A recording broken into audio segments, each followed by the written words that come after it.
गुनहगार हो सकते हो लेकिन गद्दार अभी नहीं बने। क्या आपने नबी के गद्दार हो कोई? हाँ, हम मानते हैं गुनाह हमसे हुए होंगे, गुनहगार होना और है, गद्दार होना और है। गद्दार हमने से नहीं हुआ है।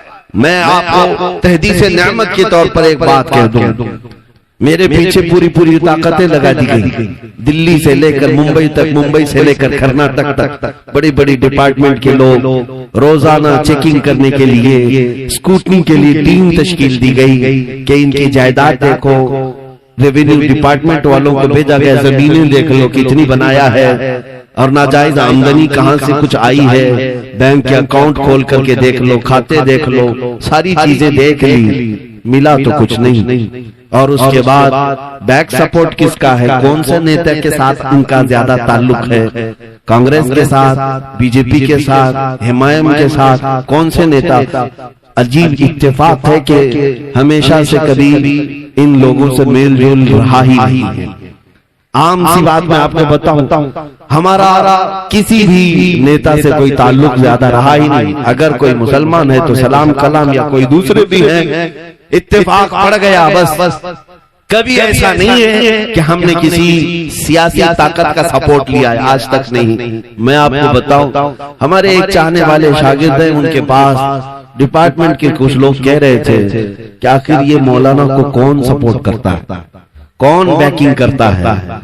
हमने बहुत सारी चीजें चेक की हैं, तो वो मेरे पास आए और कहा कि फला फला लोग आए थे, बड़े लोग थे, अधिकारी थे, वो कह रहे थे कि मौलाना को कौन सपोर्ट करता है, कौन से नेता के साथ इनके गहरे ताल्लुकात हैं। मैंने कहा मेरे मियां, इनको सब कुछ पता है, मेरी फोन रिकॉर्डिंग तक रखते हैं, सारी चीजें पता है, फिर पूछने की क्या बात है। लेकिन अगर पूछते हैं तो जाओ उन्हें जवाब दे दो, जिंदगी गुजर जाएगी, नाक रगड़ जाएगी, तुम्हें पता नहीं चलेगा कि बैकिंग कौन करता है, नहीं पता चले कि इनकी बैकिंग कौन करता है, सपोर्ट कौन करता है।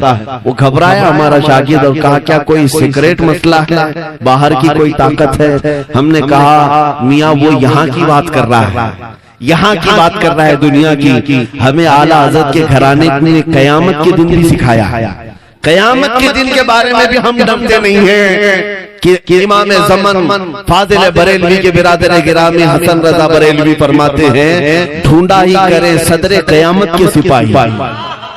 तुम यहाँ की बात करते हो, हम कयामत की बात कर रहे हैं। ढूंढा ही करे सदरे कयामत के सिपाही, वो किसको मिले जो तेरे दामन में छुपा हो। हमारा बस इतना ही है कि जो रसूल पाक के दामन में छुपा हुआ हो, उसके लिए बैकिंग, सपोर्ट और दुनिया की किसी चीज की जरूरत नहीं। अल्लाह उसके रसूल उसके लिए काफी। मेरे अजीजों, आप सबको मैं इसी बात की दावत देना चाहता हूँ कि हुजूर पाक सल्लल्लाहु तआला अलैहि वसल्लम के साथ वफा करना सीखो, वफा करना सीखो कि अगर उनके नाम का तुमने कलमा पढ़ा है तो पूरे के पूरे हुजूर के हो जाओ। उनके जो हम गुलाम थे, खल्क के पेशवा रहे।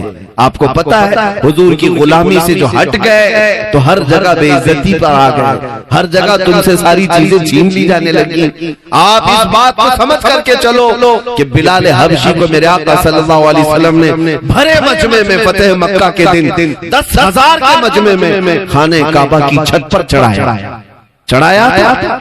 बिलाल हबशी से कहा अजान दो, वहाँ और भी सहाबा थे, लेकिन बिलाल को क्यों चढ़ाया गया? हजरत बिलाल को काबे की छत पर चढ़ाकर अजान देने का हुक्म हुआ, आपने अजान दी। मेरे अजीजों, बुजुर्गान दीन फरमाते हैं इसमें ये मैसेज देना था, ऐ लोगों देखो यही वो बिलाल है जिसके पैरों में रस्सी डालकर तुम मक्का में खींचते थे, यही वो बिलाल है जिसके सीने पर तुम गरम सिल रखते थे, यही वो बिलाल है जिसको आग के अंगारों में तुम लिटा करके इसका दीन फेरने की कोशिश करते थे, और हर बात में ये मुस्तफा मुस्तफा करता था, अहद अहद करता था।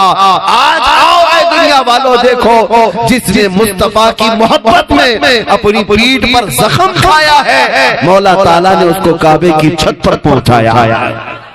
तुम्हारा ये मकाम है ए मोमिनो, उनकी मोहब्बत में, उनकी याद में जिसने तकलीफें भी उठाई, मौला उसे उरूज बख्शता है, उसे बुलंदियां अता करता है, फिर उसकी बुलंदी तक कोई पहुंच भी नहीं सकता। इसीलिए सहाबा ने कहा था जब तक बिके न थे तो कोई पूछता न था, जब तक बिके न थे तो कोई पूछता न था, या रसूल अल्लाह तुमने खरीद कर हमें अनमोल कर दिया।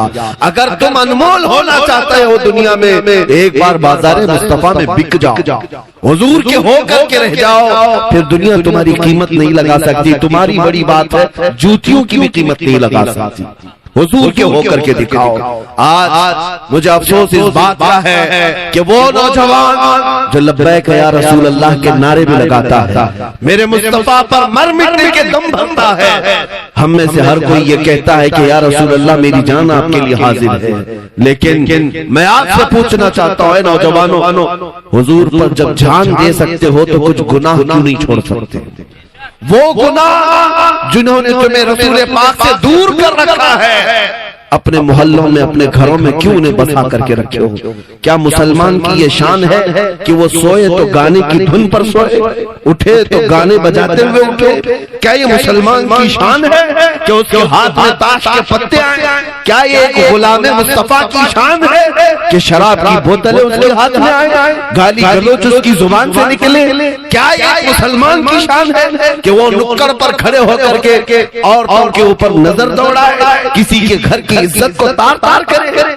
हरगिज नहीं हो सकता, हरगिज नहीं हो सकता। तो फिर इसका मतलब ये है कि तुम रास्ता भटक रहे हो और मेरे मुस्तफा से बेवफाई करने जा रहे हो। हुजूर पाक सल्लल्लाहु ताला अलैहि वसल्लम का वफादार, मैं आपको बताऊं, वो लोग जो पहले मक्का में औरतों की इज्जत लूट लिया करते थे और नीलाम करते थे बाजारों में औरतों को लाकर, लेकिन मेरे मुस्तफा करीम सल्लल्लाहु अलैहि वसल्लम ने ऐसा इनकलाब लाया, ऐसा इनकलाब